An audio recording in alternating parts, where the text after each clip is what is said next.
فرش التراب يضمني. اور اس کا ظاہر اس میں سب سے پہلے انسانی ہمدردی، اور اس ہمدردی کی بنا پر وہ مال جو بہت محبوب ہے خرچ کرنا.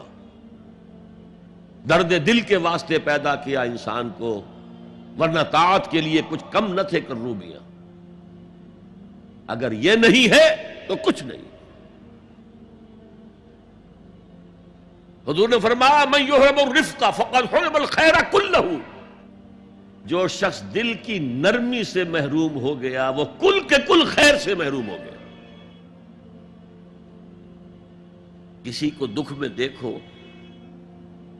اور اس پوزیشن میں ہو کہ تم اس کا کوئی مداوع کر سکو اور نہ کرو، پھر تم چاہے مفسر ہو، محدث ہو، نیک نہیں ہو.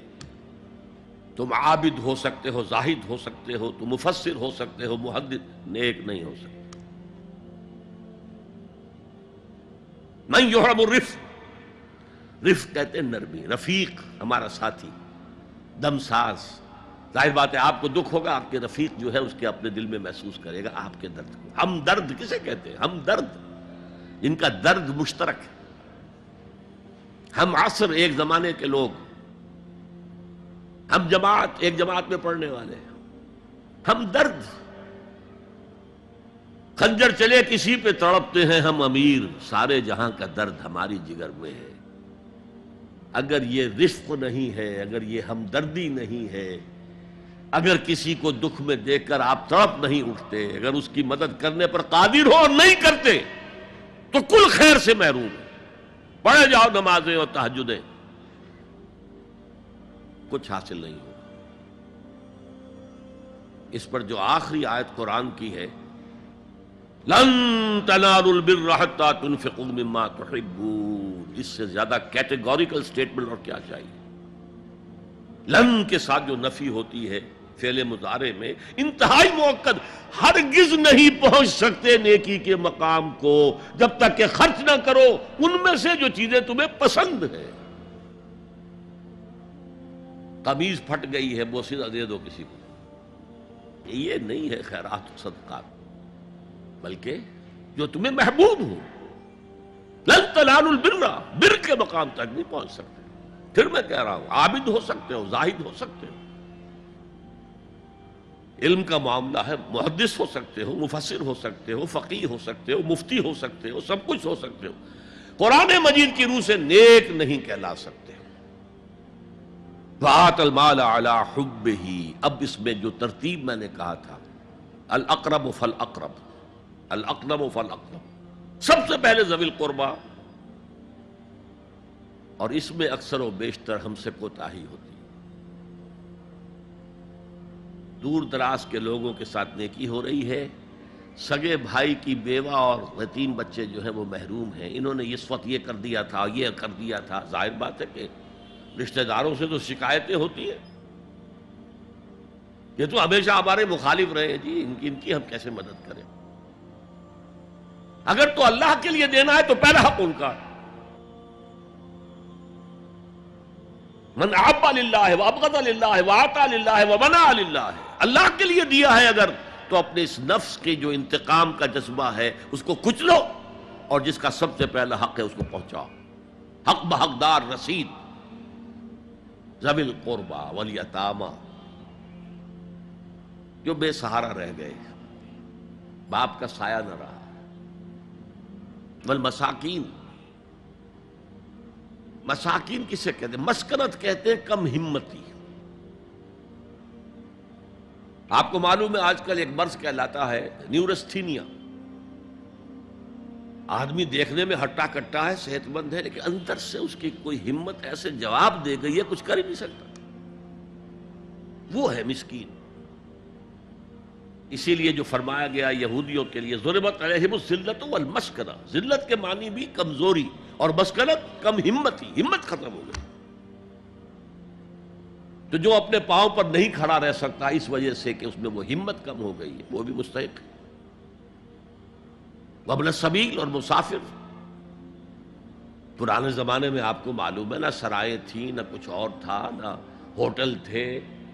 پھر اگر کہیں راستے میں چوری ہو گئی، ڈاکہ پڑ گیا، تو آدمی جو ہے گھر میں خود ہے، کفیل ہے، اچھا ہے. اس وقت کی حالت ایسی ہو گئی. ہمارے ہاں بیگرز نے اسی کو ایک بہت بڑا بہانہ بنایا ہوا، جی میں آیا تھا وہاں سے اور یہاں سے اور میری جیب کٹ گئی، سب کچھ چلا گیا، اب مجھے واپس جانے کے لیے کرایہ چاہیے. اکثر و بیشتر جھوٹے کیسز ہوتے ہیں. اگر آپ کسی کو پکڑ لیں اور ساتھ لے کر کہیں تحقیق کراؤ تو وہ بھاگ جائے گا، پھر نہیں آئے گا اس مسجد میں. لیکن یہ کہ ابن السبیل یہ بھی ایک کھاتا ہے. والسائلین یہ ذرا تفصیل طلب معاملہ ہے. اسلام کی تعلیم بڑی متوازن ہے. ایک طرف سوال کی مذمت ہے، مت اپنا دستے سوال دراز کرو کسی کے سامنے. جو شخص ہاتھ پھیلاتا ہے مانگنے کے لیے وہ اپنی عزت نفس کو ہتھیلی پر رکھ کر آپ کے سامنے پیش کر رہا ہے، اور آپ ٹھوکر مار دیتے ہیں اس کی عزت نفس کو. مانگو اللہ سے، اللہ کسی کے دل میں ڈالے تمہاری ضرورت پوری کر سکتا ہے، بغیر اس کے کہ تم کسی کے سامنے دستے سوال دراز کرو. تو سخت مذمت ہے. اور خاص طور پر بیگری جو ایک انسٹیٹیوشن بن گیا ہے، ایک پیشہ بن گیا ہے، وہ تو اسلام کی تعلیمات کے منافی ہے. اور جس طرح کی ہم خیرات بانٹتے ہیں، 5 روپے کا نوٹ دے رہے ہیں مانگنے والوں کو مسجدوں کے باہر، سمجھ رہے ہیں ہم نے حاتم طائی کی خبر کو لات مار دی، حالانکہ حقیقت میں آپ انسٹیٹیوشن آف بیگری کو سپورٹ کر رہے ہیں. کسی ایک کو لے لو، آؤ چلو مجھے اپنا گھر دکھاؤ، مجھے بتاؤ تم واقعی اس قابل ہو یا نہیں ہو، اور پھر اس کی مدد کریں، لمسم کریں. پھر وہ 5 روپے نہیں ایسی دیں کہ وہ کچھ اپنے پاؤں پر کھڑا ہو سکے. میں نے 1 روپیہ نہیں کہا، آج دیکھیں 1 روپیہ تو اب کوئی شے نہیں رہی، لیکن یہ کہ 5 روپے کا نوٹ بھی آپ نے تقسیم کرنے شروع کر دیے، یہ کیا ہے؟ والسائلین وفی الرقاب. لیکن دوسری طرف سائل کو جھڑکنا نہیں ہے. اما سائل فلا تنہر، جھڑکو نہیں. اچھا بھائی نہیں، معاف کرو میرے پاس اس وقت آپ کی مدد کے لیے کچھ نہیں ہے، میں کچھ نہیں کر سکتا. تو ان دونوں کے درمیان اصل میں معاملہ ہونا چاہیے. بلکہ یہاں تک بھی فرمایا سائل کو ضرور دو، چاہے وہ گھوڑے پر سوار ہو کر تمہارے دروازے پہ آیا. کیا پتا اس کی واقعی الجھن کیا ہے. تو سوال کی مذمت اور سائل کو جھڑکنے کی ممانعت. حتی الامکان خالی ہاتھ نہ لوٹاؤ. اس نے اپنی عزت نفس اپنی ہتھیلی پر رکھ کر تمہاری سامنے پیش کر دیا، اسے ٹھوکر نہ مارو. لیکن جیسا کہ میں نے عرض کیا، یہ انسٹیٹیوشن آف بیگری جو ہے یہ ایک علیحدہ شے ہے، بالکل اس کا اس سے کوئی تعلق نہ سمجھیے. وفی الرقاب، رقاب جمع ہے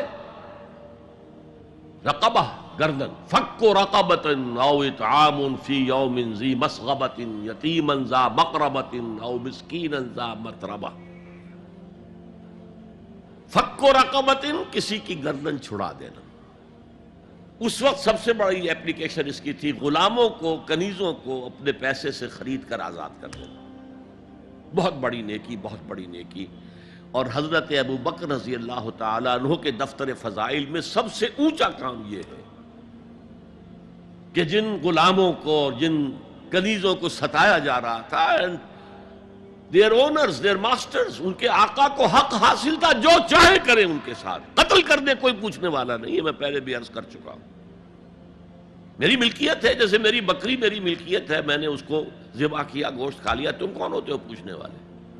میرا غلام تھا، میں نے قتل کر دیا، تم کون ہو پوچھنے والے؟ ان کو حضرت ابو بکر نے خرید کر آزاد کیا اور منہ مانگے دام دیے. حضرت بلال کے لیے امیہ ابن خلف نے اتنی بڑی رقم مانگی، حضرت ابو بکر نے کہا ٹھیک ہے لو.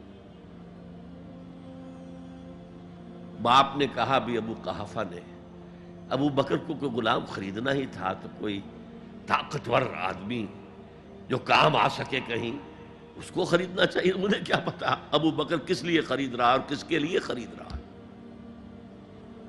آج کے دور میں اس کی اپلیکیشن ہوگی، کوئی شخص جو ہے اگر قرض میں اس طرح جکڑا جائے کہ لاکھ ہاتھ پاؤں مارے نکل نہیں سکتا، اس کو کوئی لمپ سم مدد دے کر اس قابل کیا جائے کہ وہ پھر اپنے پاؤں پر کھڑا ہو جائے. یہ نہیں کہ اسے آپ ہر مہینے کچھ رقم دیتے رہے مینٹیننس کے لیے، نہیں، اس سے تو وہ اسی پوزیشن میں رہے گا. یہ بعض مائنورٹی کمیونٹیز کے اندر یہ معاملہ موجود ہے. کوئی بھائی اگر گر گیا ہے کاروبار میں تو اس کی پھر ایسی مدد کی جائے کہ وہ پھر آپ کی صف میں آ کر کھڑا ہو جائے، respectable members of your community, وہ اس شکل میں پہنچ جائے. یہ بھی فک و رقبۃ اس کی ذیل میں آج کل آئے گا.